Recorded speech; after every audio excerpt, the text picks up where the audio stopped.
Thank you. Right on time. Oh, yeah. Can I get one more? Thank you, Brett.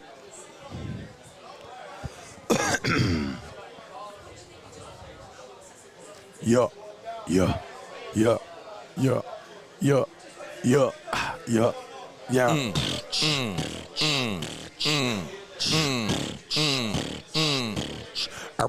You got the wrong thumbnail. It's the game day thumbnail on there. But what's up, everybody? Welcome in to a victorious edition of Whiskey and Wine. Brian Kelly wins his SEC opener, his SEC debut, 31-16. We are back, baby! We're back! Let's fucking go, Tigers! Thank you, Brett. Hey, no. We're killing the house. No. Yeah, kill the house, bro. Kill the house. Yeah, man. that's what caused the feedback last time. Cool. Yes, I'm What's up? What's happening, y'all? Welcome in. Let's get everybody up in here. Let's fucking go, boys. Tigers. What was it, 31-16? What's the final 31-16 LSU. Let's go. Yeah.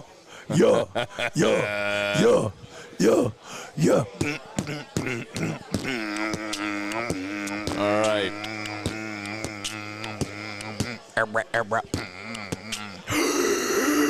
We're sharing this thing out. Fuck you, Mississippi State. All right, hang on. All right, let's get rolling here. We're going to get going.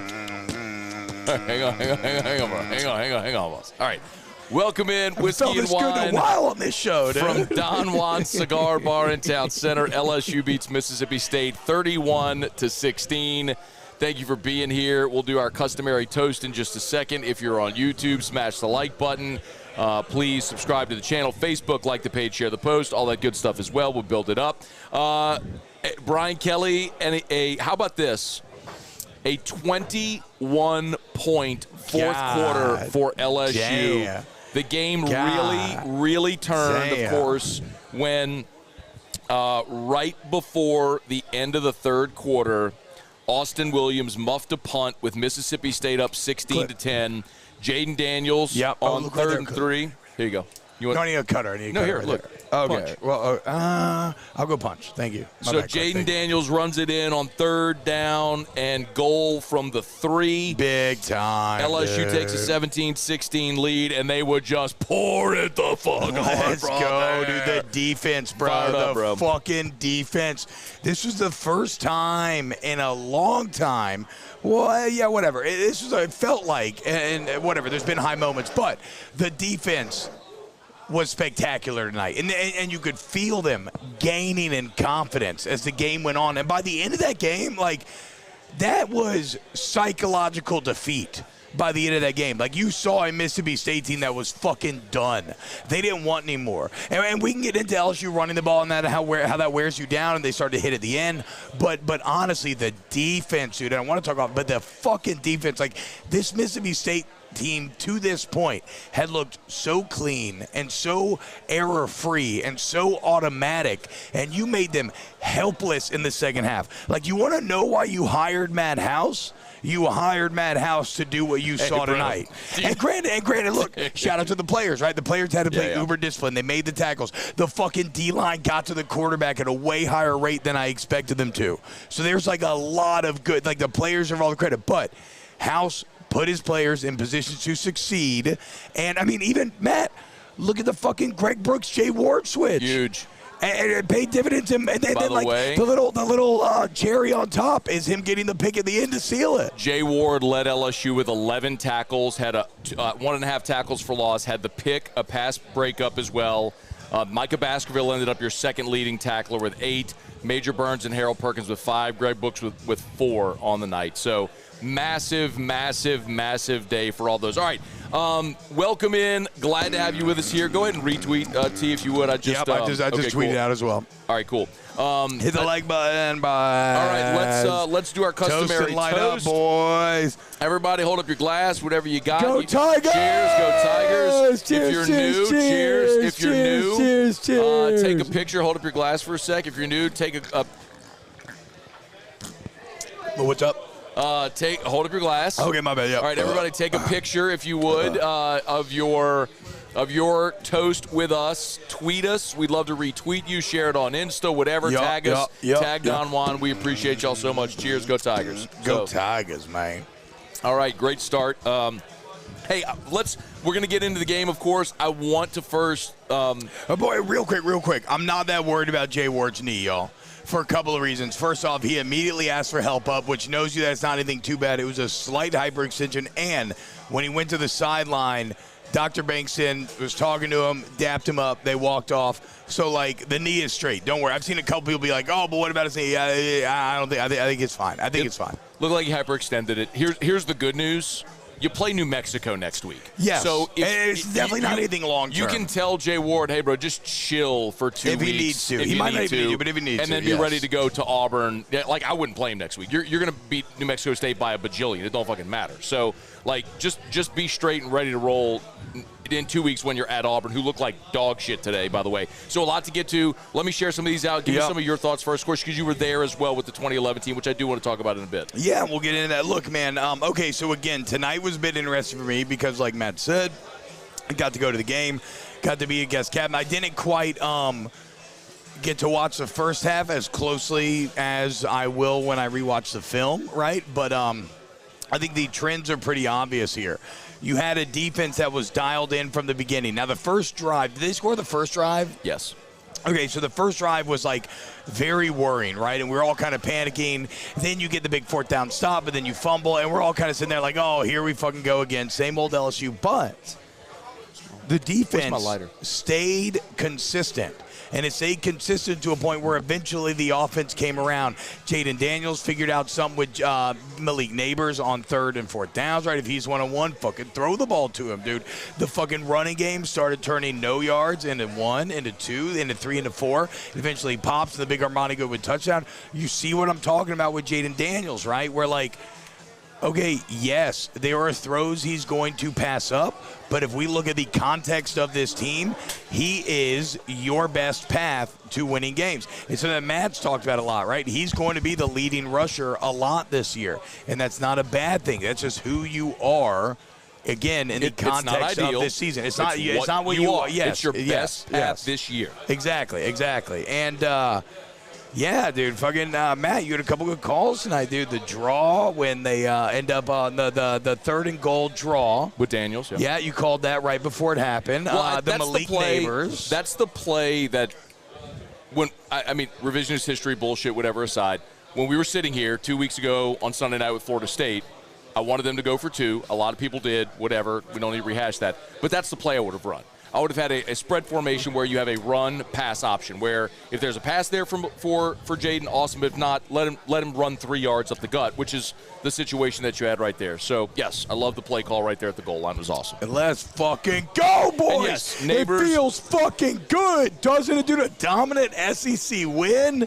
It didn't start out that way. Damn, no, but it ended that way, and that's why I love it so much. Absolutely. This is now a team that has shown a couple of times that when shit cranks up, they get better. Yeah, and you know what, Matt? You saw Brian Kelly be a bit more animated. Like, for whatever that is worth this game, like, he was getting into it. He was telling Jay, like, set your shoulders. Fucking throw that bitch. He was like, Charles!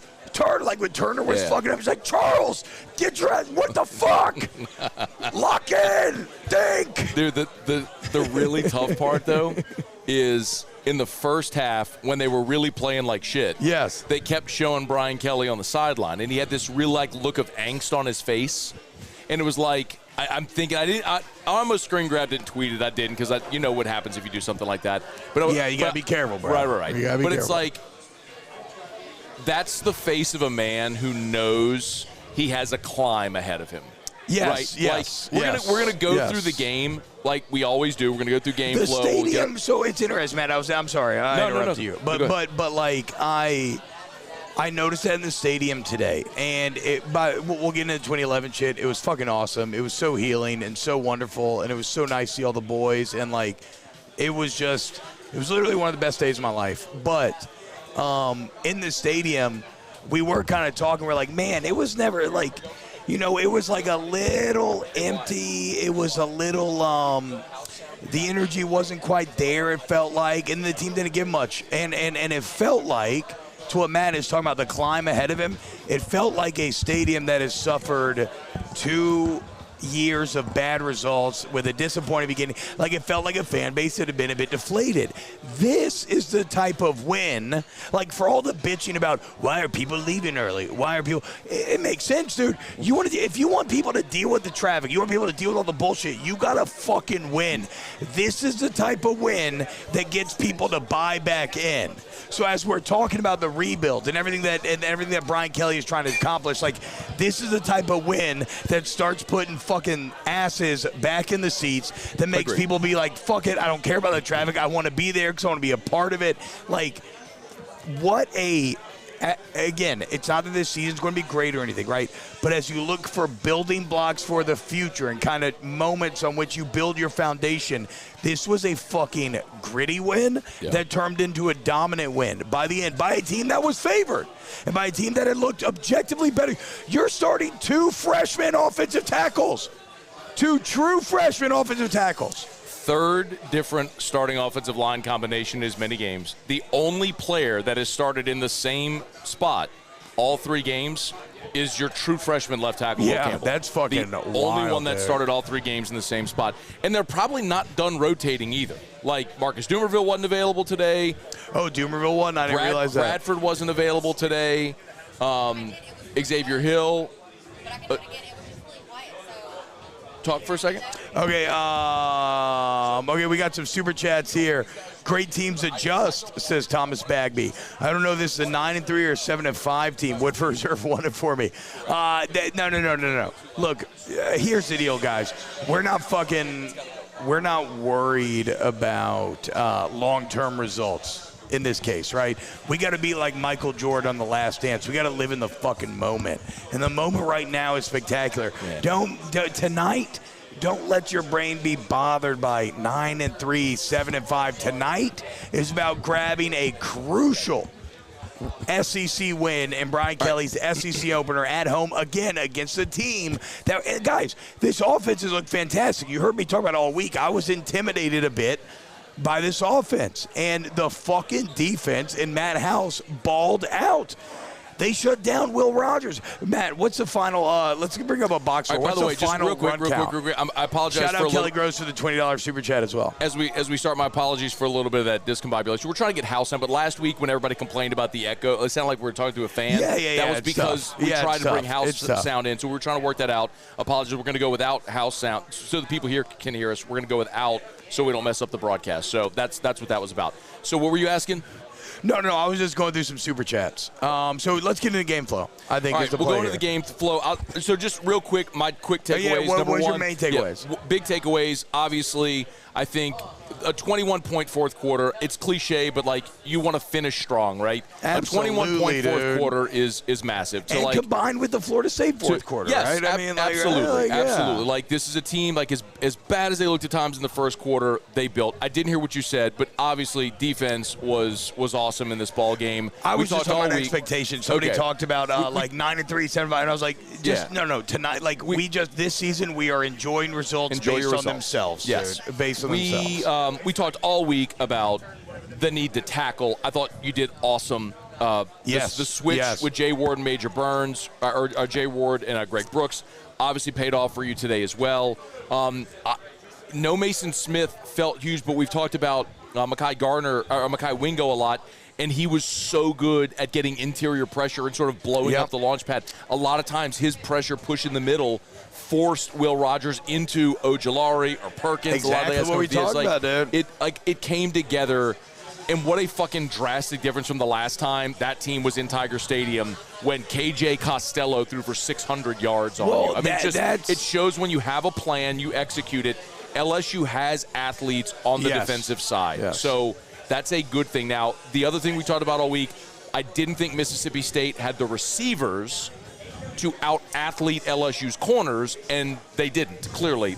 State's receivers I charted 3 drops in the second half alone. Yeah. They just didn't get great separation. I thought LSU was on point defensively all game. Yeah. Special teams, some issues popped up, again, which we're going to talk about. Yeah, so State was never going to out-athletic you, right? That was not the issue. The issue was, like, could they out-scheme you? We had worries about linebacker coverage. Like, I thought they would maybe just find soft holes in your zone. Fucking defense balled out. And it does start with the D-line, Matt. And you're absolutely right about the interior pressure. But, like, the thing is... I like when you say you're absolutely right. Well, you know, every fucking now. God damn it. See, but then you say something like that, and then how am I, like... So the next time, I'm going to be hesitant to give you a compliment. But whatever. Fuck you. The point is... The defensive line got way more consistent pressure than I thought you'd be able to. And I told you, I didn't think the Mississippi State offensive line was any good. Like, I didn't think they were good, but I did think that the offense negated them, that it didn't really matter. And the defensive line, for the first time in a long time, I mean, I guess Alabama last year, but it felt like for the first time in a long time, the defensive line was a problem. And, like, you could feel the defense, right? From a fan perspective, from a viewer perspective, we all remember the golden age of LSU where, like, you could feel that the defense were the fucking bullies.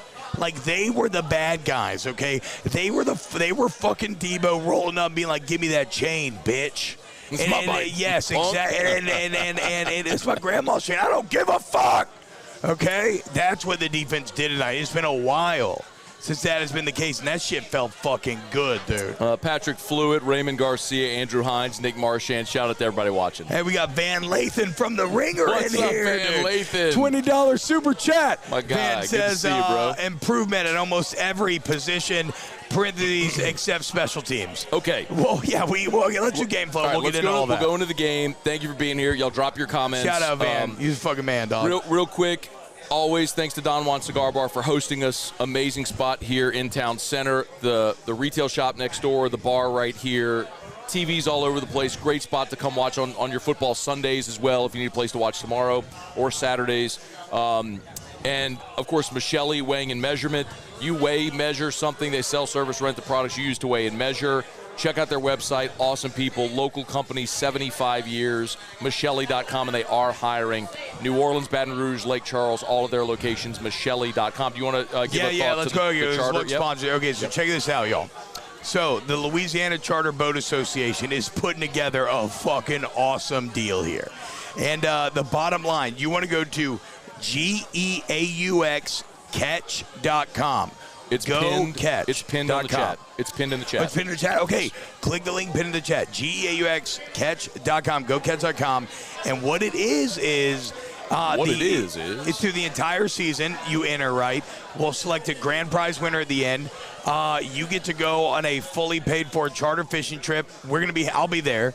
We'll be hanging out. I will not be there. No, but I will be there. We'll be fucking hanging out. I'll go on the trip. I'm not going on the boat. Okay, well, we'll be hanging out. You want me to go hang out and eat and drink? I'm cool. I'm not getting my ass up before dawn to go on a fucking boat. Tripping, dude. Not fucking doing it. Fuck this no pretty boy, dude. Shot. We gonna be up there before the sun rises. No we'll be fucking shotgunning way. beers at I'll 6 be sleeping my ass We're at gonna be 6 a.m. fucking catching specks. We'll be catching them all, bro. But the bottom y'all line catch is them, I'll eat them. We're gonna be catching them, but then Jada Cody's gonna be cooking them. Awesome. So we're gonna go fishing with Jada Cody.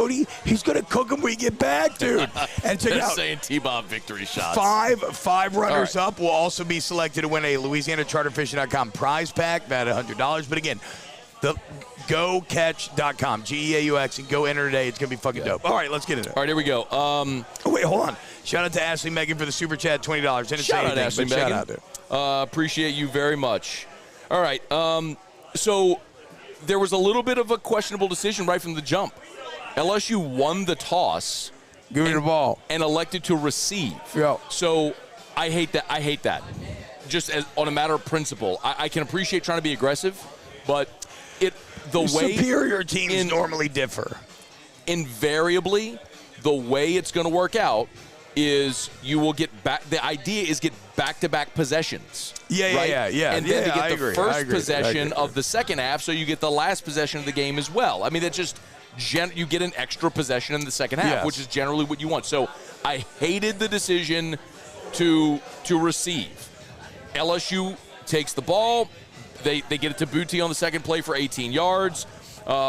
And then the issues popped up. There were 2 false starts on this drive. The first, they called it on the entire offensive line. So that was a Charles Turner issue, again, which we saw twice last week, and then twice on the first drive of the game. And twice on the first drive. Yeah. 3 in the first 2 drives. Yeah. 4 in total. And we talked about it. It was a red flag. How do you fix this? Because that is a legit fucking problem. That stalled out what was a pretty promising first drive. You put together 2 first downs. Then you had a false start. You had 1st and 15. They went deep to Kayshawn. 3rd and 15. They had burned a timeout before the 3rd and 15. And they passed it, Jack Bash incomplete and had to punt. Yeah, I mean, so I think where I land, because Turner stayed in, right? Yeah, Turner stayed in, right? Okay. So where I land is that Turner is having problems, but the same way that Jaden Daniels' style of play is maybe not like, we lived through Joe Burrow, right? So we've seen the best quarterback play you could imagine. So Jaden Daniels is going to feel unideal. He's your best path to winning.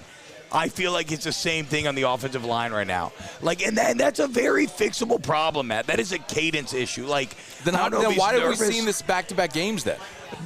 That's hard to explain, but I'm gonna give him one more. Don't go back to back to back. Don't go back to back. I mean, it's maybe not the strongest argument right now, but the bottom line is he stayed in. It didn't happen again afterwards, right? When it mattered most, it never happened. It didn't happen on 4th down. Didn't happen on any of those big 3rd downs. So I'm gonna say, you know what? That is a fixable issue. We think that's our best 5. Let's stick with that best 5. And you keep a number 69 on the field, which is always, it's a strong play.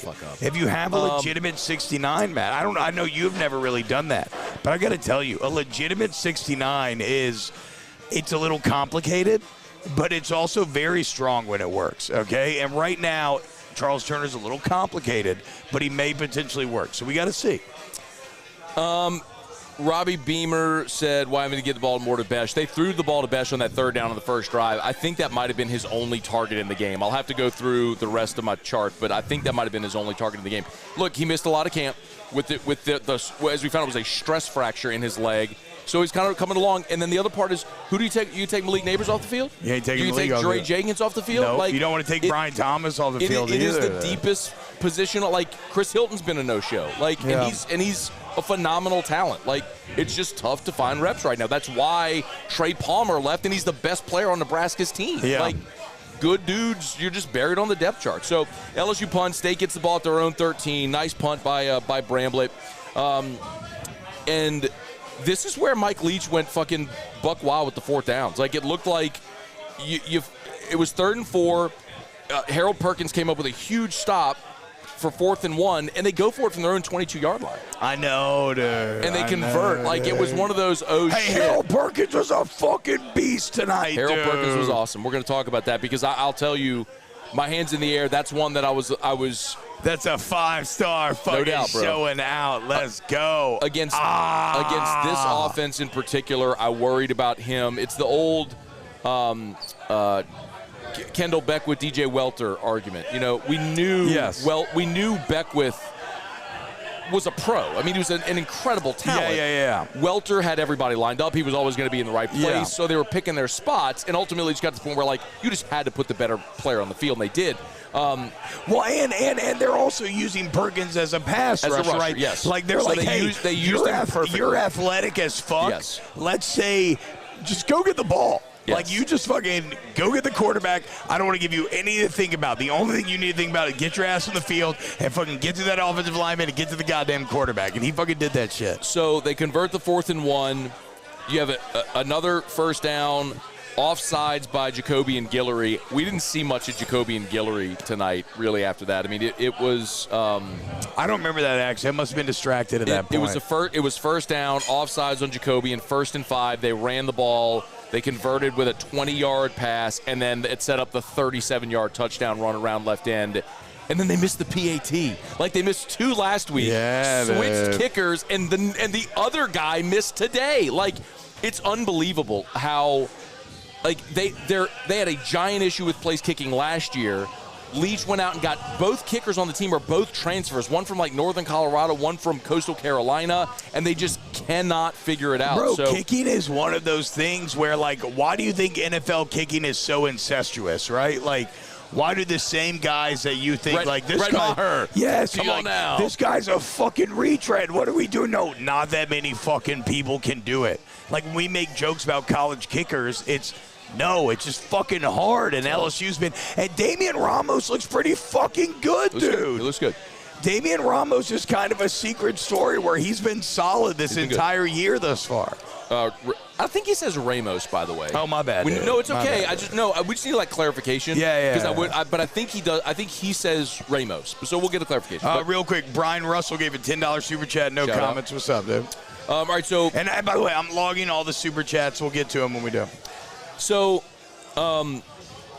State kicks off, and we saw Javen Nicholas return the kickoff to the 20. Probably shouldn't have run it out, but did. He returned it for 18 yards. Well, I guess he picked it up at the 2. He could have just let it go in the end zone, but picked it up, 18 yards. He started at the 20.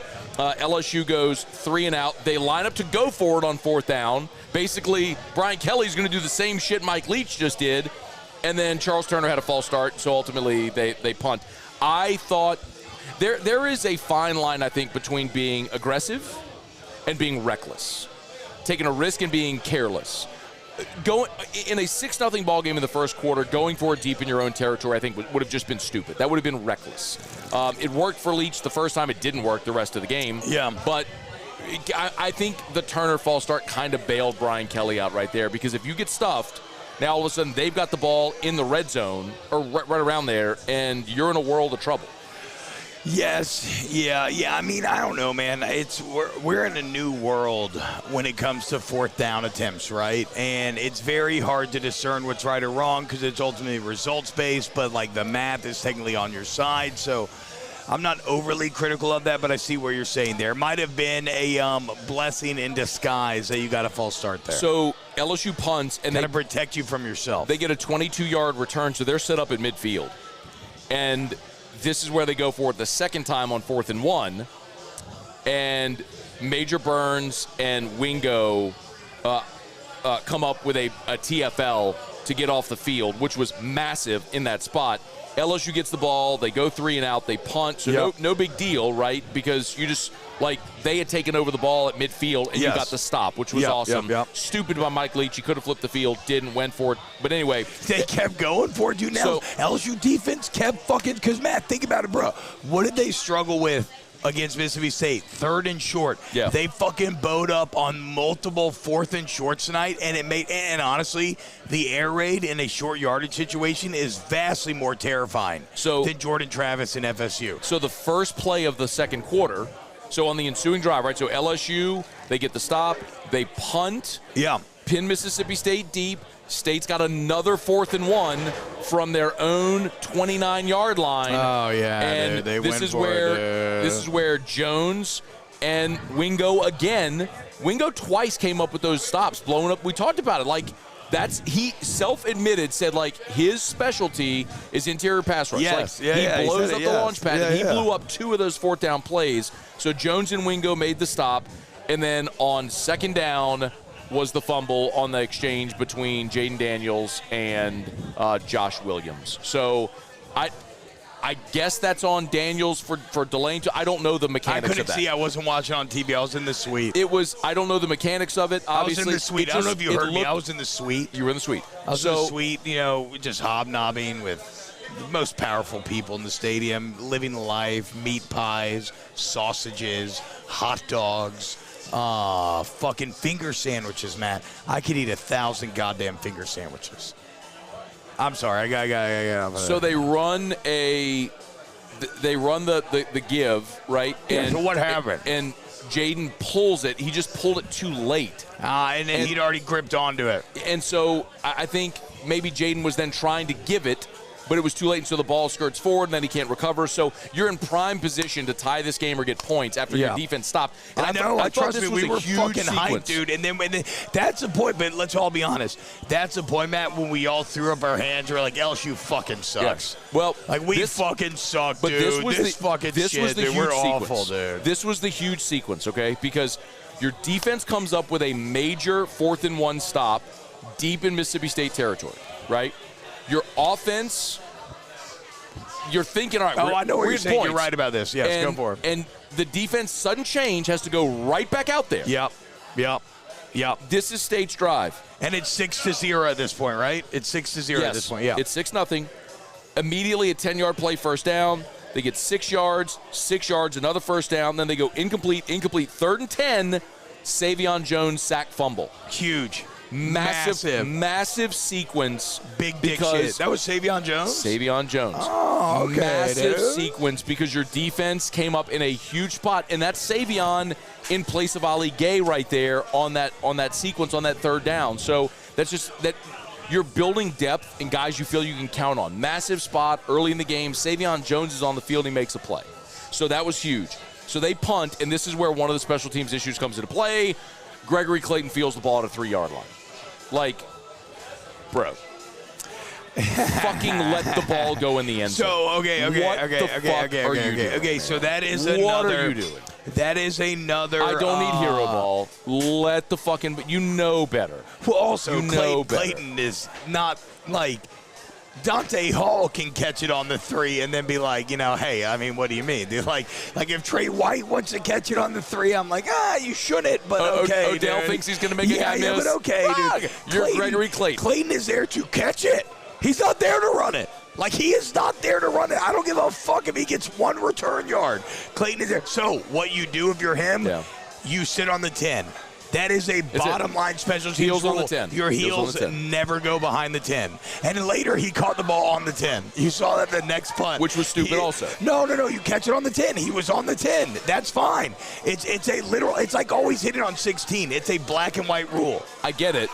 But there was nobody there. It doesn't matter. It doesn't matter. And then he fielded one later around midfield that he fell on whenever, that was really dumb. That was inexcusable. So the 3-yard catch and that's like basic level. Yeah. You cannot fucking do it. But look, they cleaned up field goal protection, right? So I imagine that will be cleaned up in the same way. So they go 3-and-out punt. Bramblett gets off a good punt.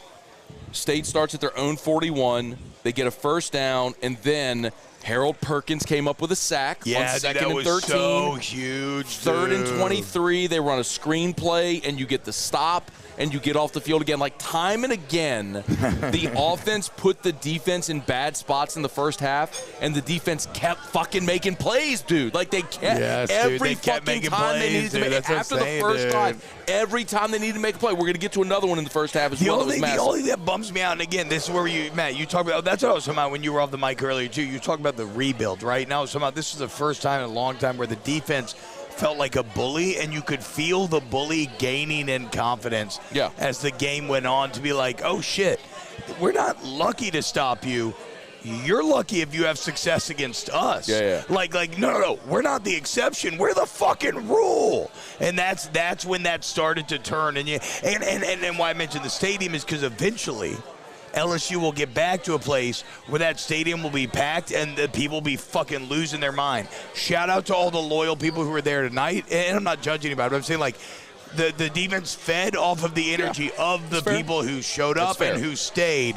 But if they keep winning, obviously it'll get better. And then this defense can really bask in that fucking Tiger Stadium glory. All right, so it's 6-0.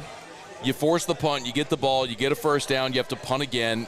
Daniels got sacked. It was 3rd and 7. It was a coverage sack. On that play, a lot of the criticism of Jaden, which is fair, is that he's like one read and run. On that play, he stayed in the pocket, surveyed, waited, ultimately took a coverage sack on 3rd and 7. LSU punts down to the 26-yard line, and this is where Mississippi State, 3 plays, they were back in the end zone. That was the beautiful touchdown pass, the beautiful touchdown catch. And the left side of the end zone. I missed all that, actually. It was 2 plays. They went. I missed the last Mississippi State touchdown. I was driving I think I was fetching a scooter fetching a double bob child stroller that I had hidden underneath the PMAC at the time. So they went 35 yards on first down, incomplete on second down, or on the ensuing first down, and then touchdown on second down. So it's 13-0. They kicked the PAT. It's 13-0. And I thought this was just the most. There was a lot of pivotal moments in the game, but LSU putting together the scoring drive at the end of the first half was just massive, and they did it largely on Jaden Daniels' feet. So Williams had an 8-yard run, then Daniels scrambles for 13. Williams ran it on first down. Then Daniels on second down scrambles for 50. I know you don't like Josh Williams, dude, but Josh Williams had a solid night. Hold on. Don't say I don't like a player, okay? Don't say I don't like a kid. I mean, okay, whatever. My point is there's dudes with a better skill set than Josh Williams, okay? That's my I'm not crapping on Josh Williams. But he had a good night, though. That's all I'm saying, dude. He's your third down back. They trust him blocking. They trust him receiving. They trust him. He had a very nice bully touchdown run tonight, which was great. Touchdown run, big dick touchdown run in the game. But there is a low ceiling on Josh Williams, is the point, okay? But in college, it's interesting, right? Because, like, sometimes those guys are they like, who we were talking about, and this is definitely not a low ceiling player, but, 2011 boys, we're all hanging out. Drake Nevis is still playing. But we were talking about, like, who are some guys that are kind of some underrated fucking dogs? Like Drake Nevis. Sure, he didn't make it in the NFL or whatever. Right. Drake Nevis was an All-American. No, that's what I mean, though. And I'm not saying Josh Williams that, but there's scales to everything. So what I'm is Drake saying, Nevis was an All-American. No, I know, but exactly. That's right? a bad comp. But why does he make it in the NFL? My point is, well, some dudes just aren't made it for the NFL. Exactly, and my point with Josh Williams is he's not an All-American, but he's a solid college third down back. Drake Nevis was a great college player. Yes, absolutely. I'm just talking about scales. I'm talking about the same thing. You're talking about ceilings, right? So I'm talking about ceilings as well. What I'm saying, Josh Williams' Drake Nevis' ceiling was to be an All-American. Yes, absolutely. But I don't like this comp. I understand what you're saying. You get what I'm saying? I understand what you're saying. I just don't like your comp. But watching 2010, watching Drake Nevis fuck up Greg McElroy to force the fumble in the 24th best play ever. Oh my God! The tightest play ever. Like there's a picture of that on the fourth floor at Guarantee. Like if Drake fucking throwing Greg McElroy in the ball. Greg McElroy's on the call tonight too. So forget the Drake Nevis part of it. All I'm saying is Josh Williams is a solid third down college back. You're really handsy. He's a solid. When you get drunk, you get so handsy. I'm feeling good. When you get drunk and high, you get so handsy, bro. Stop. Whoa, and high, allegedly. Not really. I have a license. Back off. You have a license. It's legal. It's legal. Fucking relax, chat. But the point is, Josh Williams is a solid third down college back, and I fucking love seeing him. I fucking love seeing him get success and having success. I thought you said I love CNN. I was like, please don't go political. What are you doing? Whoa. Jeez, man, fucking relax. All right. Hey, shout out to Craig Laydecker for the $20 super chat. He says, thanks, fellas. Hell yeah, Craig. Is that Craig Lydecker? Lydecker, yeah. Hell yeah, Craig. What's up, Craig? That's Craig. I think it is. What's up, bro? All right, so I need that liner. So this is LSU's last possession of the half, right? Williams run, Daniels scramble for a first down. Williams run, Daniels scramble 15 first down. They throw over the middle to Malik Neighbors for 8 yards, call a timeout. Beautifully executed drive. Then Daniels scrambles for 20 yards around left end. And now you're in business. You have a goal-to-go situation. But just rework the last few sentences because every time you get mad at Jaden Daniels for maybe missing a throw, think about what Matt just said. He's showing you a fucking critical drive that won you the game. And what was it? Go through it again. They went Williams for 8, then Daniels for 13. Okay, and then what? Williams short yardage gain, Daniels for 50. Okay. Yeah. Neighbors over the middle for 8, Daniels for 20. Hey, that's what I'm fucking saying, dude. And then the pass over the middle to saying. Like, will he miss throws? Yes. And honestly, his accuracy in the short game needs a little work. They keep trying to make the throws to Mason Taylor happen. They're all like a little off base. But again, the good outweighs that bad. And in the context of this team, that's what's going to win you football games. If you had Peyton fucking Manning sitting on the bench, okay. Yeah. I get it. You don't, bitch. This is your best option. Yeah. You won 31-16. 16, dude. Roll with the dude that's getting you there, bro. All right. So anyway, by the way, great touchdown catch by Jeray Jenkins. Bullied his way into caught it over the middle, bullied his way in the end zone. Hey, Jeray's a fucking real one, dude. Bro. In this dire times of LSU, Jeray has emerged as just like a fucking grinder. Like, he's one of those building block guys. Like, he'll be gone by the time the Brian Kelly era realizes it's like, when it reaches self-actualization. Yeah. But Jeray is somebody that the young guys will point to and be like, that motherfucker helped set the tone. Like, that dude fucking made plays. Shout out Jeray, bro. Shout out Jeray. I agree, dude. Drink to Jeray, Cheers bro. to Jeray Jenkins, bro. Cheers to Jeray Jenkins, boys. Cheers, dude. A fucking real one, dude. All right, so the one thing they fucked up was they left 46 or 49 seconds for Mississippi State at the end of the first half. And State goes 16 yards. Ollie Gay jumps off sides. It's 1st and 5, and this was a huge play. Micah Baskerville comes around right end and gets a TFL. I'm sorry, gets a limits. It's 1st and 5. He holds him to a gain of 3. You probably missed this. I missed this. I did miss this. Baskerville is lined up on the left side. They run opposite Baskerville. He reads it perfectly, just shoots around the end and makes a sure tackle, and they have to burn a timeout right there. Like, we talked all week, tackle. Baskerville was awesome, dude, in that spot. Then they go incomplete pass, 3rd and 2, incomplete, end of half. So the entire inside linebacker did pretty good because, like, Wes Weeks had the big breakup at the end, right? We talked about Harold Perkins. Greg Penn was in there. They're doing it by committee, and it worked. Like, it really worked today, dude. All right, so halftime, you go in down 7-6, right? No, I'm sorry, you go in down 13-6. Sorry. 13-7. You're down 13-7 at half. My bad. All right, you're down 13-7 at half. They get the ball to start the second half, and you get a fucking stop. They had a 3rd and 2 play, and they came up and their receiver dropped it over the middle. Like, they had the dropsies in the second half. They dropped it. I charted 1. Yes, dude. I mean, that's that. But Matt, I don't want to. I charted 3. Okay. Second-half drops. I'll say this. I am running the risk of being just, like, jubilant and emotional in my evaluation of this game because I'm in, like, such a fantastic mood. Today was one of the best days of my life. LSU wins 31-16. Like, I'm so happy. But, Matt, I do think that those drops you're talking about, first off, the coverage was tight on a lot of the drops. Not all of them, but on, like, a lot of them it was tight even though there were drops. But I think that's on that one. It was not. No, not on that one. Okay. No. But I think it's a bit of the psychological warfare thing, dude. Everything's going wrong, and you can't feel like you move the ball, and then, like, that sort of thing. Whatever. Nobody's going to believe me. I think that's kind of a psychological win from LSU. Okay, so it's halftime. LSU's down 13-7. We're not feeling super great. The score before half was really big, but you're in it at this point, and you set yourself up for an opportunity there in the second half, which is fair to say at that point. By the way, the thumbnail is the game day thumbnail. Okay. Anyway, just no worries either way. Okay. I got a lot. Don't worry, guys. If you're giving super chats, I got them all in my document. We'll get to them. Drop your comments. We're going to leave time to make sure we roll through it. Drop your comments, all the good shit. We're just going through the game flow right now. Okay, so second half starts. LSU gets the stop on the drop. LSU gets the ball, and they put together the field goal drive. We saw Goodwin really take over here. Malik Neighbors had a 17-yard screen, and then the face mask on top of it. So you go 17 plus 15. Now you're in business, and you're thinking probably 6 here. And this is where they went back-to-back plays to Mason Taylor. So they had the ball. They put together 1, 2, 3 first downs. They're deep in Mississippi State territory.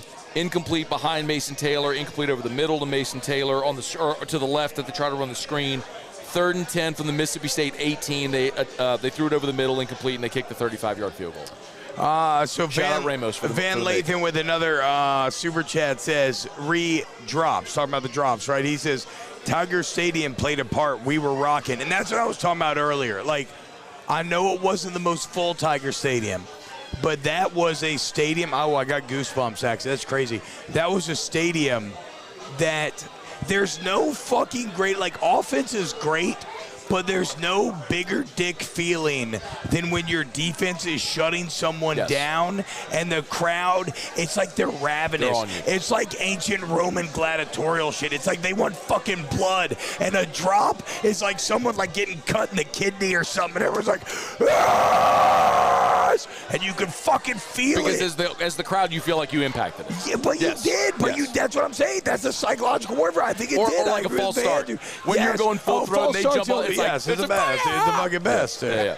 Okay, so it's 13-10. State answers with their own field goal drive, but huge on this drive. They had a 3rd and 8, got 24 yards.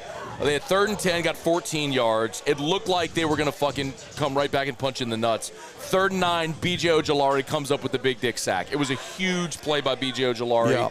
And Old boy from State who missed the PAT hits a 45-yard field goal, center fucking cut. It's like, how do you miss a PAT and you big dick a 45-yarder right down the fucking middle of the net? I mean, it was crazy. So you get within 3. They come right back and get the 3 back, and then this is where LSU took over the game. Yeah. This is where it all changed. 16-10 when you have not really been the better team yet that night. It was pretty badass to watch. So LSU gets the ball. Shout out Bilbo Baggins. Saw him and his wife Kelsey earlier. Baby on the way. Shout out.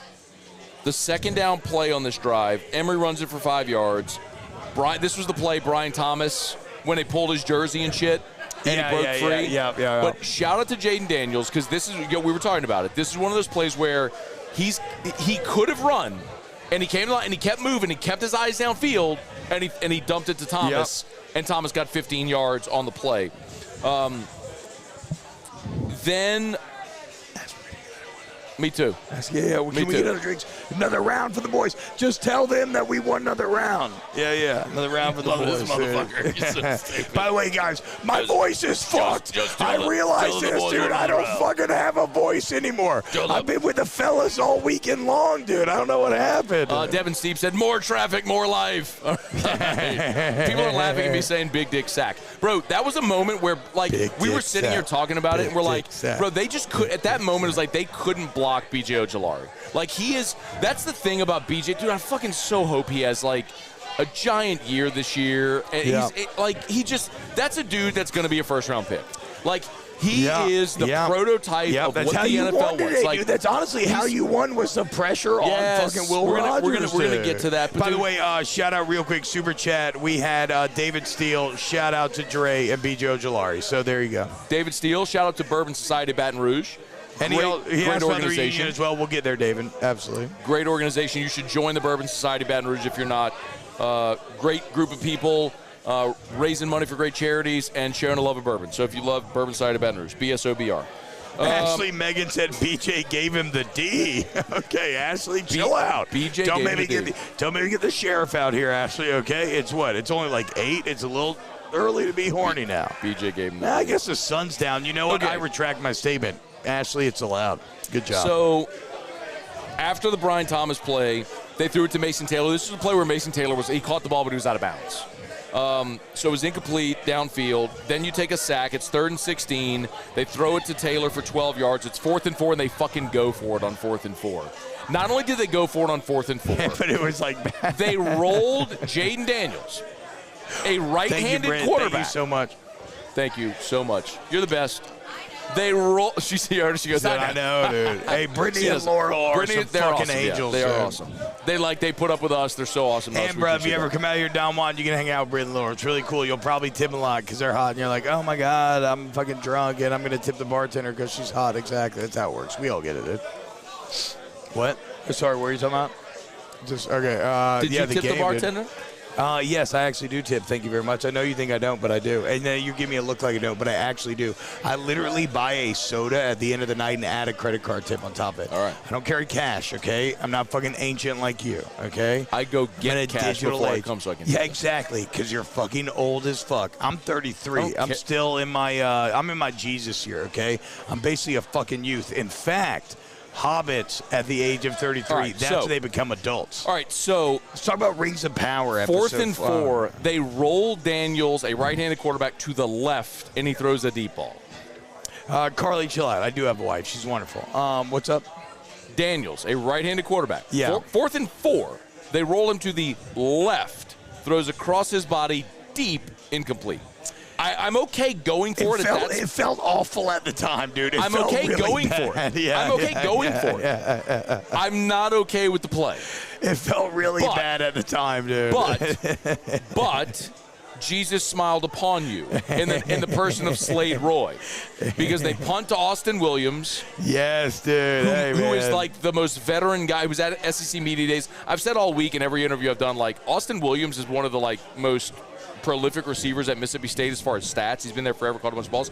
He looks like me if I was skinny.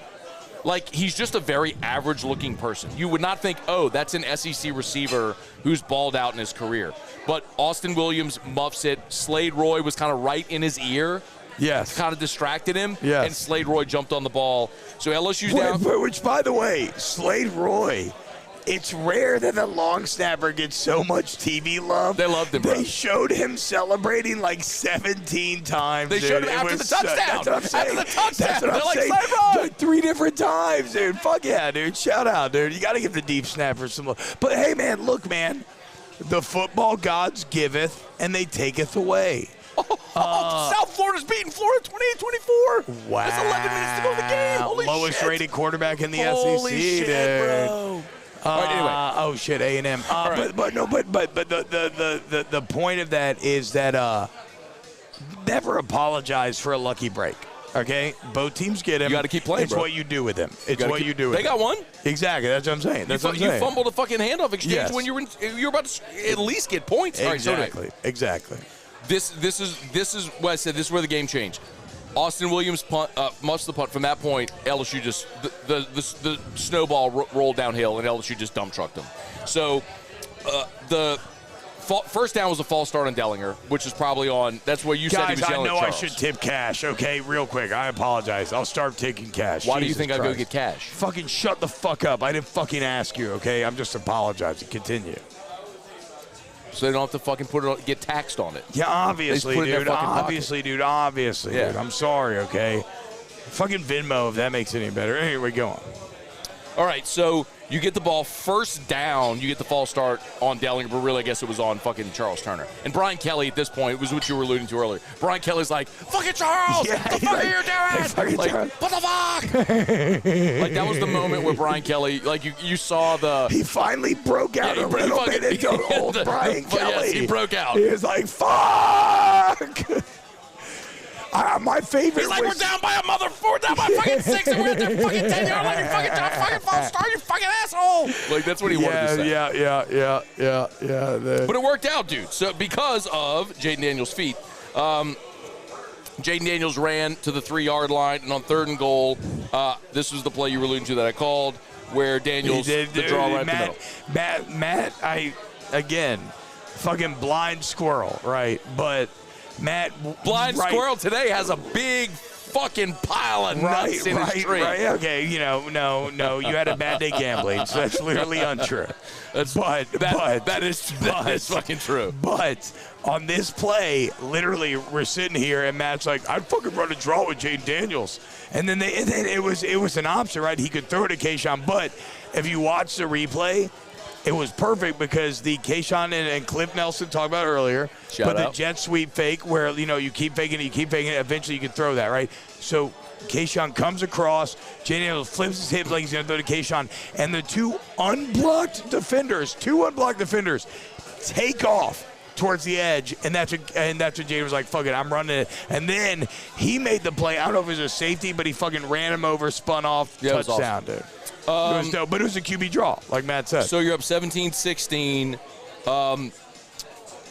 and that was the second play of the fourth quarter. You force a 3-and-out. By the way, Greg Brooks is the one who came up with the big pop on first down, and that's when people were like, fuck, when Brooks came up from his safety spot, popped the dude right at the line of scrimmage. Yes, so you force a 3-and-out, you get the ball back. You could feel it. You could feel the punches starting to land like... Bro, in the fourth quarter, LSU put together back-to-back touchdown drives. The first one, that was 3 plays, 9 yards. They scored to take the 17-16 lead. The next one, this was the motherfucker. Like, this was the haymaker where we're like, okay, this is ball game. 14 plays. Yeah. 85 yards.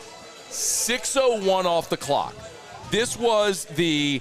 Here it comes. We're winning this fucking game right now. You're still Mississippi State. We're going to pat you on the head and send your asses back to Starkville. That's what this was. And that's something we talked about in the past, Matt, but we probably haven't, been in a position to really... Third and six.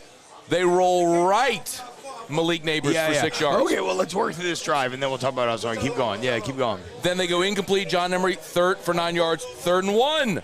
Malik Neighbors for 10 yards. Yep. Daniels runs for 6, a 1-yard game, 3rd and 3. Malik Neighbors down to the Mississippi State 45-yard line. Like, at this point, it was like, just keep throwing it to fucking 8. He had, and that was another one where so he had the 3 third downs in a row, and then on the 4th down, Matt was like, just fucking throw it to Malik. It's 1-on-1. And what did he do on the 4th and 3? 27 yards. Malik, dude. It was 1-on-1. 27 yards to Malik Neighbors on 4th and 3. But let's highlight that play. Okay. Because that's important, because that was Jaden Daniels showing for all the bitching that some people will do about he's running, he's pulling it, he can still make throws. And on 4th and 3, Jaden Daniels said, okay, they're in cover 0. I trust Malik Neighbors. I got him 1-on-1. Jaden Daniels said, fuck it. I'm hitting my back foot, and I'm fucking throwing it. 4th and 3. And he fucking threw it up. And what did Malik do? What did Malik do? He fucking jumped up in the air, and he big-dicked the DB. He did. Because that's the fucking thing when you have trust in your receivers. Like, Joe Burrow is great. Joe Burrow had unbelievable receivers, and Joe Burrow would say, fuck it, I'm trusting Jamar Chase and Justin Jefferson over these motherfuckers. By the way, so Jaden Daniels like, fuck it, yes. Turns out they're good. Yeah, and so Jaden Daniels like, okay, I got Malik 1-on-1, fuck it. And look at what happened, dude. Put this in context. It's only 17. You're up by 1 point.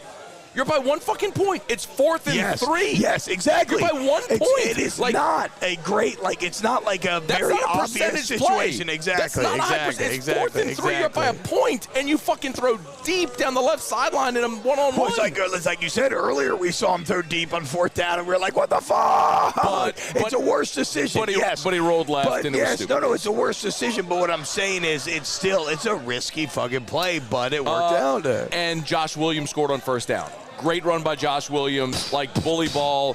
Stupid to reach the ball out. It worked. No, I don't think it was stupid to reach the ball out, dude.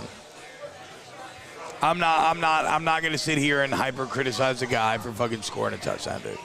He fucking got in that bitch, dude. Break the fucking plane. Don't be a pussy. Don't leave it a chance. What if he's reaching and they punch it out and you fumble at the 1? Well, guess what? What fucking happened? Okay, I don't care about what if. Get the fuck out of here. You have to play that game. Fuck out of here, dude. Fuck no. Reach that ball across. Why guy sitting right here listening to us? Get fucking in the end zone, dude. Hey, Let's fucking go. Shout out a guy over here who's fucking listening. He's just sitting right there. My fucking dog. What's your name, bro? What's your name? Hunter Picard. Hunter Picard, my fucking dog. Let's go, dude. Let's go. Fuck yeah. That's why you show up. You can shout it out like Hunter Picard. Let's go, but I say Picard all the time, don't I? Dude, I always say Picard. I always say Hunter Picard. Yeah, you're a Star Trek nerd. Fucking nerd, dude. What if I don't even know the reference? God damn it. Captain Picard, Cliff. Well, I mean, come on, bro. What am I fucking who am I having to work with right here, dude? Didn't that just prove the point that I'm not a fucking Star Trek nerd? It proved the point that you're a fucking loser, You're dude. a 33-year-old man who's obsessing over a series that was canceled by the time you were fucking born. Oh, okay, sorry. A revolutionary series that literally changed the world, and they created Captain Picard. Bunch of fucking dude, Star Trek Next Generation is dope as fuck. I don't need it a bunch of nerd fuckers living in outer space. Who the fuck cares? This motherfucker right here, dude. You ain't never even fucking seen a holodeck. You be fucking working in the engine room, bitch. Okay, wait. You would be one of the nameless, faceless ones that we jettison into space because we got too much fucking weight on the ship. We'll be like, Matt, I'm sorry, but you're redundant, and we got to make this trip home, and fuel capacity is low. I would never get on the stupid fucking plane to begin with. All right, so LSU's up 24-16, and this was a pretty significant play. And this is where you have another special teams issue. You're up 24-16. You feel like you're good. Yeah. You're up 8. It's still a one-score game. And motherfucker almost houses the kickoff. Hey, well, but let's talk about this. Hold on. Yeah. Shout out to Jark Bernard Converse, who hustled his ass off to make that tackle, not knowing a flag had been thrown. Hustled his ass off and made the play. Shout out. With the way that the defense was playing, that is a literal game-saving play. So we have to highlight that. Jared Bernard Converse, literally, he was just faster than him. And I wanted to shout out Damian Ramos for grabbing the T-shirt. It doesn't really look like he... It didn't matter. It doesn't look like he slowed him down, but it was still a good effort. But Jared Bernard Converse, huge. But, Matt, I don't actually remember seeing the replay, so I don't know if this is the case. A lot of times it's it was a big return because it was holding. I don't know if that was the situation, but whatever. It doesn't matter. Greg Penn is the one that the returners split. And Penn is the one who had the chance to make the tackle. And my guess is that's where they saw a hold, was in the middle. Penn was the one who had a shot. If it wasn't Penn who was held, and I don't know, then whoever is the one at Mississippi State who held on that play, you're probably going to get your ass reamed in film study tomorrow because you had nothing to do with the play and you held and you negated an 88-yard kickoff return. So, but then LSU forces them 3 and out. B.J. Ojolari gets the big pressure, forces it incomplete. And this is where fucking Gregory Clayton, oh my God. Like, the ball's at midfield. Don't dive on that bitch, dude. Get the fuck away from the ball. Don't dive on that bitch. What are you doing? What the fuck are you doing? So he dives on the ball. And thankfully he recovered it, but Jesus Christ, just get the fuck away. What's the thing like? Get away. What's a bit surprising about that, right? If you are the safety option on punt return, it's generally because you're less athletic, but you have a deep understanding of A, just catch the ball, and B, situational awareness. That was a little surprising to see from Clayton. And I was terrified. I thought when I first watched it, I literally thought I saw an A&M player with the ball in his hand. But No. Clayton fell on it. That was an obvious recovery by Clayton. It was just a dumb play. Beautiful sideline throw. Jeremy Hill says, LMAO, I told you all Harold was a beast, but I won't get credit for that, though. Hilly, fucking big credit. Harold Perkins fucking popped off. I agree, dude. Hilly said a 5-star freak show, #1 linebacker in the country was a good player. No, relax. Awesome dude, call, bro. Dude, relax. Great call. Fuck you, dude. I love my guy, dude. I love my guy. But like I've said this before on the show, I'm going to say because I know he's watching right now. Literally, the most underrated running back in LSU history is Jeremy Hill. He might, outside of Leonard Fournette, he might be the most talented running back that's ever come through LSU. Nobody on the college level pops off 80-yarders like Hill. He averaged 7 yards a carry, guys. He averaged 7 yards a carry, guys. What are we talking about? He only had 2 years. It was unbelievable. He only had 2 years, but he was part of the 13 offense with Mettenberger throwing for 3K, Jarvis and Odell both kept receiving for 1,000, Hilly running for 1,000. It was awesome. It was fucking phenomenal. Like, literally, LSU history doesn't appreciate how fucking awesome that guy was. I'm not just saying it because he works with us. Like, he is, like, so underappreciated for how fucking awesome he was. If we're getting – no, I agree, right, because nobody has the home run potential that Hilly had. But if we're getting also into, Leonard. Just honoring the past we're going to talk about 2011. Well, no, but that 2012 team was so close to the Natty. If the TJ Yeldon screen never happens – they beat the fuck out of Notre Dame. They're in the Natty, absolutely. Dude. If the Yeldon screen doesn't, it's funny because people always say the day that Les Miles' era ended was January 9th, which that sucked. But the reality is, it was the Yeldon screen. If the Yeldon screen doesn't happen, I think you're right. They play for the Natty, they beat the fuck out of Notre Dame, and they're vindicated. I think you're right. I am right. Like that's the reality. Yeah, like they beat Notre Dame. They go fucking chill the fuck out of there. Blind squirrel. That is a blind squirrel thing. That's the fucking reality, dude. While you were trying to make the Rams, I was fucking doing this job. I was covering that team. I know. Like, I know. I was saying that shit 10 years ago. That's fair. Okay, all right. So, anyway, all right. So Gregory Clayton falls on the ball. Beautiful throw on the sideline by Daniels to Jure, and Jure just can't hold it. Really nice play by the DB. But a great throw by... This one. It was like the DB ripped his arm. He was like... 3rd and 8. Daniels runs for 10 yards, gets the first down. And then... That was huge, by the way. What's your dick, the defensive line? Pickering. And that's when Pickering went down. Pickering goes out. The next play, Armani Goodwin, 47 yards. That's your ball game. So 31-16.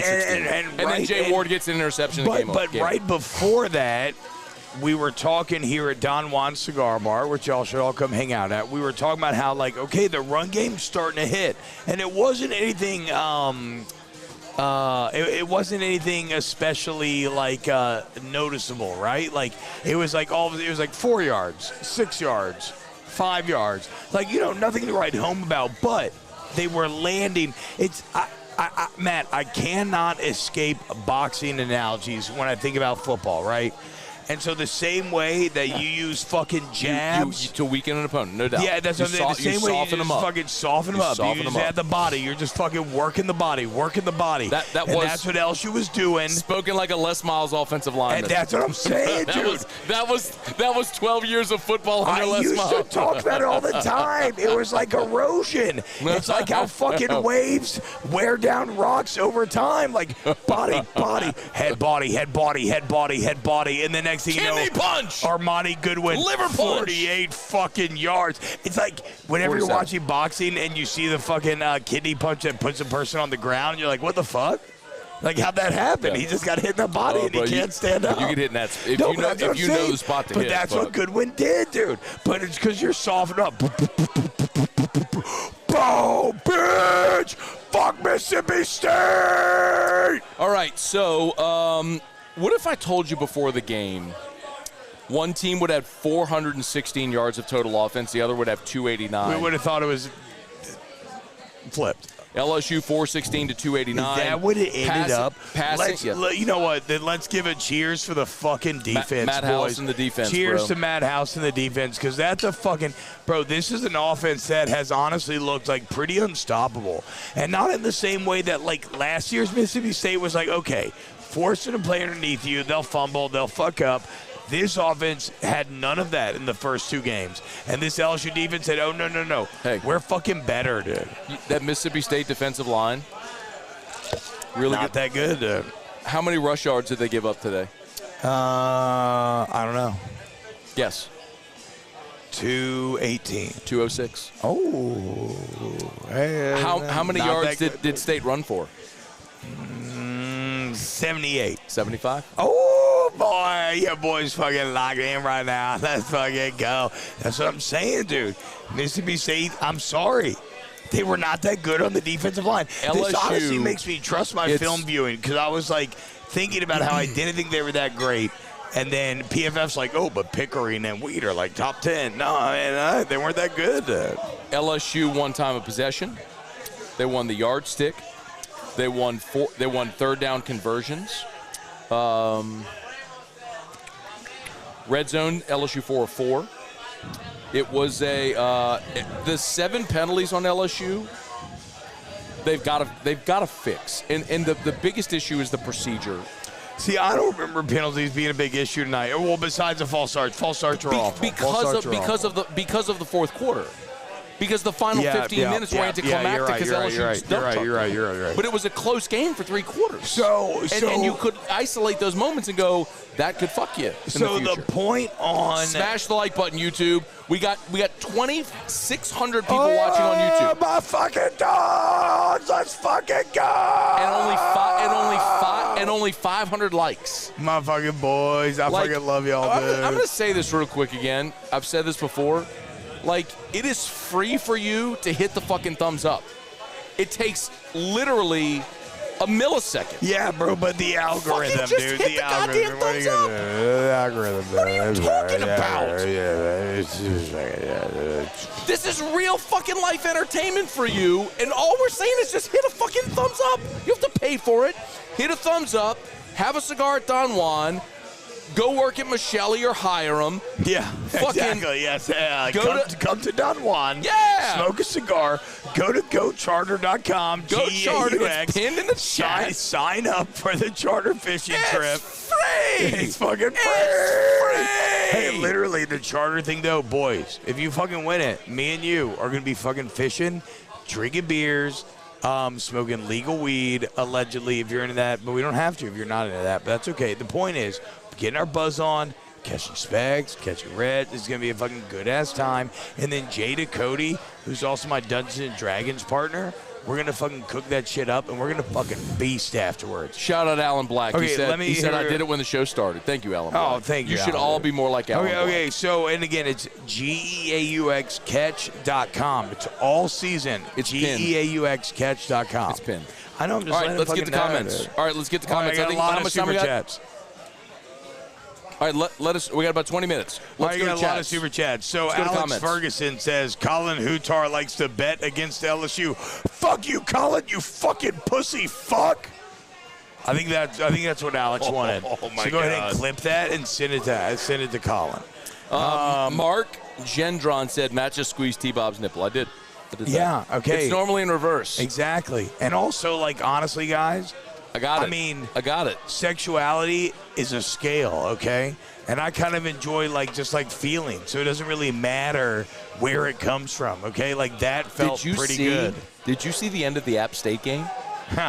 I don't know where this is going, but no, I did not. App State, I saw App State won on a Hail Mary. A deflected Hail Mary, and he caught it and ran around the end. Which is especially great because game day was there, right? And so it's like, it is literally the perfect. If only if Miami can pull this off in the second half, it's the perfect day for App State. I need A&M, bro. I got to bet on A&M. Fuck you, dude. Oh, no, you know what? I'll take it. You know what? I'll take it. Yeah, because I'll take it. Yeah, that's what I'm saying. I'll take it. I'll take the L. Loss, dude. Okay, here we go. $15 super chat. Oh, shit. I didn't put a name here. I apologize.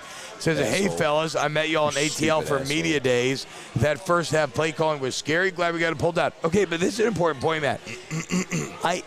So Mike Denbrock, I emerged from this game having a lot of confidence in the coordinators. First off, Matt House had his group prepared, and they were fucking dominant. Secondly, Mike Denbrock continues to figure out his offense. He has 2 freshman offensive tackles. Think about designing an offense with 2 freshman offensive tackles in the SEC. It's not easy. And they're doing enough. So I agree, first half play calling felt rough, but like I do think that this is a group that is figuring out and putting their personnel in a position to succeed. Shout out to David Steele. He had a couple $10 super chats. Rob Boudreaux with a $20 super chat said, T, watch the pivot. They asked Shaq about 69. I cannot fathom 69ing with Shaq. I mean, it's problematic. That's what Channing Crowder asked him. Yeah, but it's problematic on multiple levels. Channing Crowder said, you don't 69. He can't. He said you 44 and a half. Yeah, he's right, though. You physically can't. I mean, what's he supposed to do? No, but Shaq had a great reply. What'd he say? He's like, Shaq basically said, like, I'm bigger than because my legs are longer. Like, I'm 7 feet. He's like, it works. He's basically, the torso's good. He basically was like, it works. The torso's good. Yeah, it was really fucking good. Watch the pivot. Shout out to the pivot. It looks like Shaq's fine. David Steele, how was the reunion, Tbob? Okay, so the reunion. Shout out, David. Thank you, man. The reunion was fantastic. I got to shout out a couple people here. I got to shout out Josh Jurasic, who, Matt, you talk about players lost to time. Josh Jurasic was probably the best offensive lineman that we had for years. He got hurt with an awful microfracture knee injury before 2011. Devastating day. What did he do? Our offensive coordinator got Parkinson's. Greg Stadrawa moved to the OC. Josh Jurasic was our offensive line coach as a player in 2011. We didn't have an O-line coach. Like, Ensminger would come in every now and then and check the board, but it was Josh. We gave Josh a Gatorade bath after the SEC championship. Nobody realized that. Nice. Yes, because that was our fucking boy, and he became a de facto. It never exists nowadays. He was a fucking, and he's now coaching at Calakai, New Iberia on the side. Shout out. But he became an offensive line coach, and whatever. Shout out Josh. He put it all together. It was 11 years later, and that was a team. Quick, Josh Jurasic. Yeah. 2012. Yeah. South Carolina. Yes. Yeah. Give that man his roses. Alex Hurst, for reasons that I don't think have ever been made public, left the team, and you had an injury. Josh Jurasic with basically no knees. And they weren't starting him at the time, which was so fucking dumb. They weren't starting him before the Hurst exit. Jurasic with no knees. No knees. Against South Carolina, who was ranked 3rd in the country. I covered this game. And Jadeveon Clowney. It was Clowney and Taylor. Yep.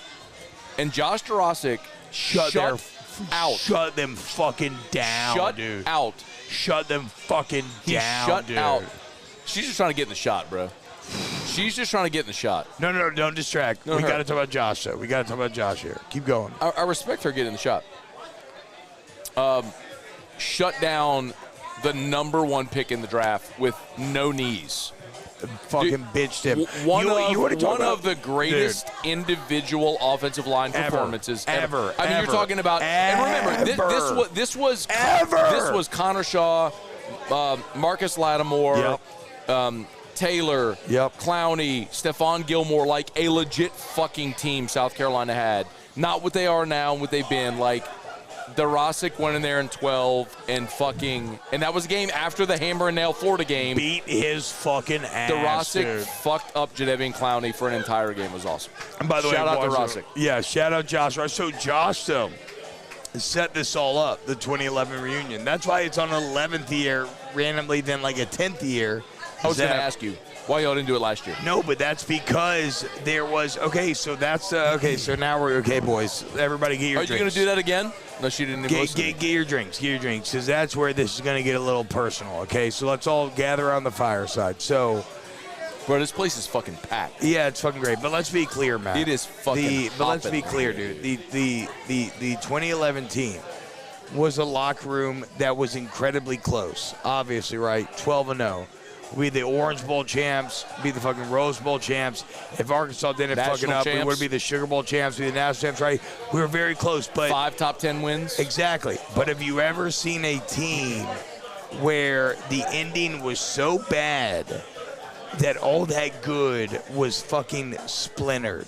Yeah. I mean, all that good was fucking shattered like a fucking hammer hitting like a glass or a rock at its weak point, right? And we all went our own separate ways. Everybody got jobs. Everybody, some guys went to the NFL. Some guys left LSU. Some guys stayed. But the point of this all is that it was such a painful exit that we all drifted away.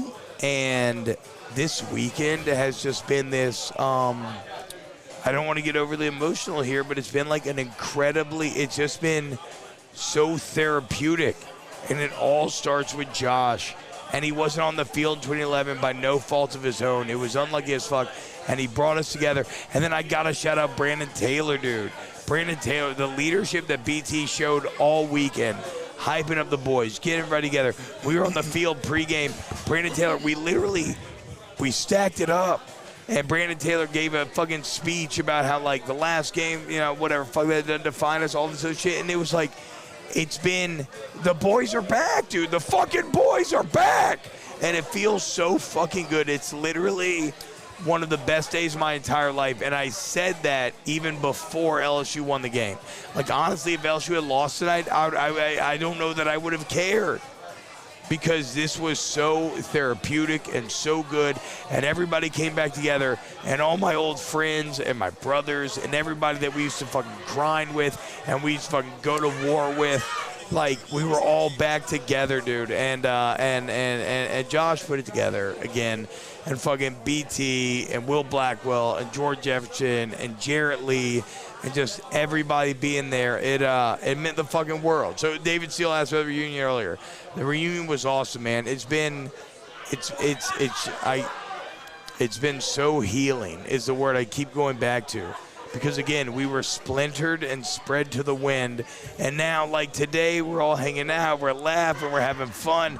All of our kids are running around. Everybody's got fucking kids now, dude. They're all playing together. It was it is one of those things where I will die and I will, like when I'm on my deathbed, I will think back to this day and I'll be like, God damn, man, I'm glad that I knew those guys and I'm glad they got to be a part of it. So shout out Josh, shout out BT. It was fucking dope as fuck, too. It was awesome. We can move on. Let's do another question. No. I want to say something about 2011. Yeah. Alan Donald said the ending never defined y'all, it only defined Miles. That's not fair either, because regardless of what happened with Les at the end, and now, I mean, and everything. Yeah. Too many people shit on Les Miles. It is so fucking hard to win 80% of your games in the SEC over the course of 12 years. Like, Les was a great recruiter. He was a great identifier of coaching talent. He brought in great assistants. He brought in Aranda. He brought in Ensminger. He brought in Ogeron. He brought in Corey Raymond. Like, Les did so much good. His fuck-up was he just couldn't get out of the fucking offense at the end. If he had just taken his hands off the offense, he'd probably still be LSU's coach. The 2016 team should have won the national championship. Like, anyway, I don't want to go there.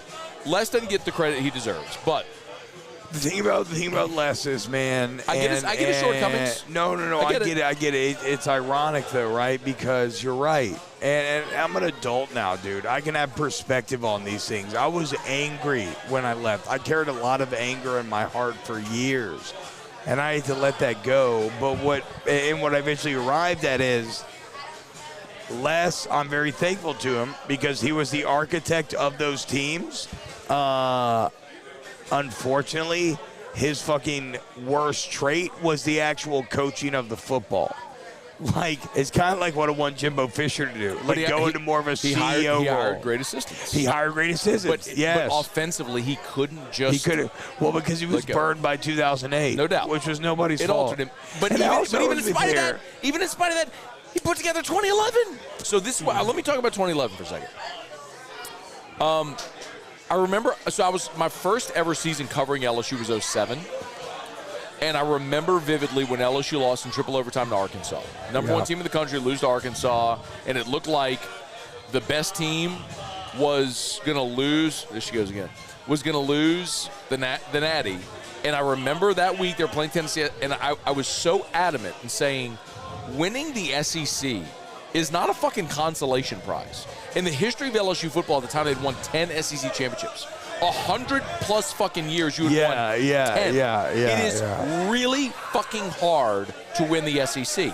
Everything worked in 2007, they win the Natty.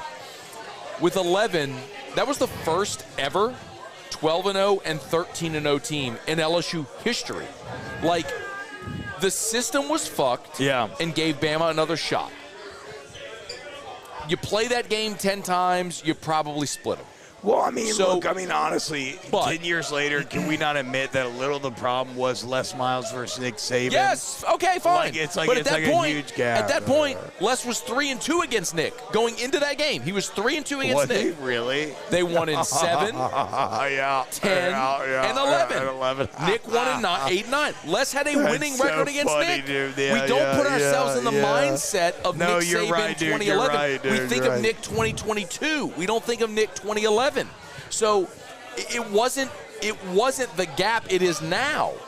So the point is, at the time, 2011 was so magnificent. Sitting in the press box, watching that team every fucking game, covering that team, thinking, I can't wait to see what Tyrann Mathieu does today. It was unbelievable, dude. Watching that team against Tennessee just run the fuck, like 9 in the box, bro, and it didn't matter. Bro, we were talking about that last night. Like, we're at Red 6 Social last night, and I was asking T about that game. So I was like, you motherfuckers played like 8 plays in the second half. They didn't fucking play. That's why John Chavis' defense was so good, bro. We just ran the ball. They played 30 plays a game. We ran the ball against 9 men in the box and drove 99 yards. It was crazy. The last drive before half, bro. It was fucking crazy. Anyway, it was Russell Shepard scored that touchdown. It was 2011. I would still maintain is the second best team in the history of LSU football, behind only 2019. And I'm gonna tell you, 2019 would struggle to score on 2011 because they were fucking awesome. Fucking agree, bro. So anyway, props to 2011. I'm glad they got honored. I was wondering why y'all didn't do it a year ago. Because shit was toxic, Matt. It sounds horrible, but that's why. Okay. Like, it literally took Josh being like, it took somebody taking the initiative, and I love that it was a man in Josh Jurasic who had been. She's got a train. But it fucking sucks for Josh, right? Because Josh was honestly our best O lineman. He had been since we were freshmen, and he got hurt in camp, and he didn't get to be a part of that. He didn't get to be a part on the field, and he was a huge part of the team, and he was massive. But then it was him going out of his way and getting in touch with LSU. And I have to give credit to LSU because Leanne Westfall and Nick Brissett and Brian Kelly and this entire like Brian Kelly has done a really good job. Because, you know, for all the talk, like one thing that Ogeron did right was welcoming players back into the fold. fold. That was Panamsky, but yes. But yes, okay. Yes, but there was a worry. Yes. There was a worry when you went to Kelly that was going to change. It did. No, but it hasn't. It's gone the opposite. Kelly's been great. Okay. Kelly had open scrimmages for former players during the camp. Initially, it was. Tonight, he fucking, they welcomed everybody back. They were, again, Leanne Westfall, Nick Brissett were fucking incredible. They set us all up. They hooked everything up.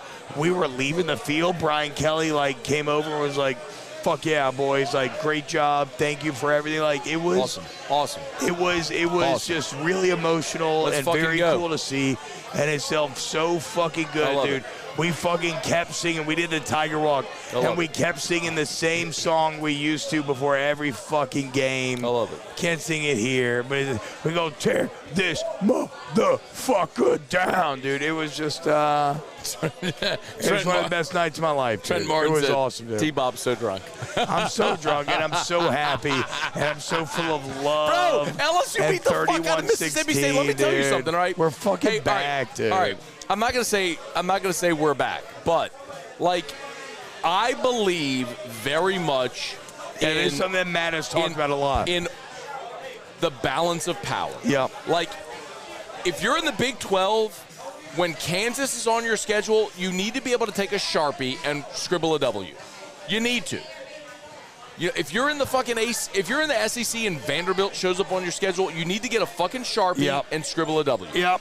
Straight up. If you're LSU in the SEC West and you got to fuck with Bama and Auburn and Florida every year, you need to fuck up the Mississippi schools. Fucking true, dude. You have got to be able to fuck up. You always have to be better than Ole Miss, Mississippi State, and Arkansas. You've got to be better than them always. It's not saying they're never going to win a game. They'll win here and there. But, this is one of those where you go, all right, LSU is clearly in a sort of rebuild mode. Yep. Brian Kelly hit the reset button. He's building it back up. Great recruiting class. Coming, what he did last year to bring transfers together, sort of a hodgepodge. He even said it this week, y'all. He said it this week. He's like, his word this week was discovery. We're still in a discovery phase. 3 games and he's still learning about his fucking team. They are. He's being honest. That's legitimate. That is legitimate. And even with all of that, you still beat Mississippi State 31-16. Do you really realize Curly Hallman's 2-win team, the worst team that LSU's had in a fucking 100 years? They beat Mississippi State. You always beat your LSU. You always beat Mississippi State. So to go out today and beat this Mississippi State team, veteran quarterback, year 3 of Mike Leach, great defensive line, and you beat them 31-16. Fuck yes, yes. Celebrate this shit. Pat them bull pumps on the head and be like, get the fuck back to Starkville. Enjoy the Liberty Bowl or wherever you're going. I'm sure it's going to be great. You'll have a great time. Fuck you and your fucking cowbells. Do I need to pull out a picture of you wearing a Mississippi State shirt and show it to Kevin Mawai again? That was I was trying to patronize and I got burned. Okay, let's get these super chats. Daniel Batchelor gave $5. He wants to give me some cough drops after the show. Very fair. USMC Mike, shout out Marine Corps. There we go. What is with people criticizing Daniels? Dude is playing really well with very little protection. Again, you can criticize Daniels, but recognize that your critique is probably off base because, yes, he may miss some of the throws you want him to make, but his good vastly outweighs the bad, especially when you have 2 true freshman starting tackles, bro. That is brutal. We literally have 3 minutes. And it will pay dividends. It will pay dividends. All right. Go quick, literally 5 seconds. Just Christian go. Gamer game, $5. Shout out Christian Gamer. Jeremy WC, $5. Happy from Oklahoma. Hopefully when I'm in Louisiana, I'll be in Tiger Stadium for Tennessee, and hopefully a 4-1 record. We'll see. I think so, right? LSU next week has New Mexico. They'll beat the fuck out of them. You got 2 weeks to get ready for Auburn, who, by the way, got the shit kicked out of them today by Penn State. Auburn is shitty as fuck. It is with the way LSU's defense played today, that is such a winnable game because Tank Bigsby's great, but you will be able to stack the line, stack the box, limit their run, make Finley or Ashford beat you, and they can't. At this point, you should win at Jordan-Hare. You should beat Auburn. Bro, also, Jordan Hare's pussy shit, dude. Jordan Hare's loud, bro. I was there in 02. It was fucking loud as fuck. Yes. And that's where we're all just products of our own environment. I was never terribly intimidated by Jordan Hare. You lost there in 10, bro. Yeah, I know, but that's because Cam Newton, dude. I mean, that wasn't the crowd. That was fucking Cam Newton. Carrie Ellis, not Carrie Elwes, but shout out to Princess Bride, which comes out 8 days from now in 1987. Carrie Ellis What the fuck? How long? I love that movie, by the way. It's a great movie. I love it. It's a great movie. Marriage is what brings us together. We got 1 minute. He's only mostly dead. Okay, hold on. He's dead. Okay. Listen, stop. You need to stop. Then I need to shout out everybody on this chat, though. Hold on, hang on. Let me do this first. Thank you to Don Juan Cigar Bar for hosting us always. Michelle Weighing and Measurement, Michelle.com, 75 years in business, locally owned and operated. Shout out Joel McMullen, awesome dude, president, CEO. And the pinned comment in the chat is the Louisiana Charter Association. Click the link, sign up. It's totally free. At the end of the season, we'll pick a grand prize winner. Someone's going on a charter fishing trip for free. You and a friend. We're going to go fishing together. Jade and Cody's going to cook. Now finish the chats. Okay, and also... you literally have less than a minute. Do you want me to read the Don Juan cigar thing? Oh, we forgot that again. I know, dude. Whatever we're smoking is awesome. It was better than whatever we had last week. This is awesome. Okay, look, shout out to Daniel Bass. Shout out Jeremy WC. Shout out Reed Rule. Shout out Jackson Carney. Shout out to Rob Boudreaux. Shout out to Daniel Basham. Shout out to Tim Dennis. Shout out to Sarastro is bad at gaming. Fuck Sarastro. And shout out to Aaron McMahon. We're not finishing with shout outs, okay? I'm trying to give all the I want to give all the super chats love. LSU wins 31-16. Thank you so much for watching. If you're on YouTube, please smash the like button and subscribe to the Watch 104.5 ESPN YouTube channel. Facebook, thank you. Please like the 104.5 ESPN page. Share this post. We're here every single game day. As soon as the clock hits zero. As soon as the clock hits zero, we're here. Breakfast Club. Don't you forget it. Wait, that they're playing? Is that what they're playing? I don't know what they're playing. They're about to go into a verse. It's an awkward ending. I thought they were playing Breakfast Club. But either way, dude, fucking shout out to the boys. Oh, AD, let's fucking go. We got What's up, guys? All right, thank you for watching. I think are we done? Why are we done?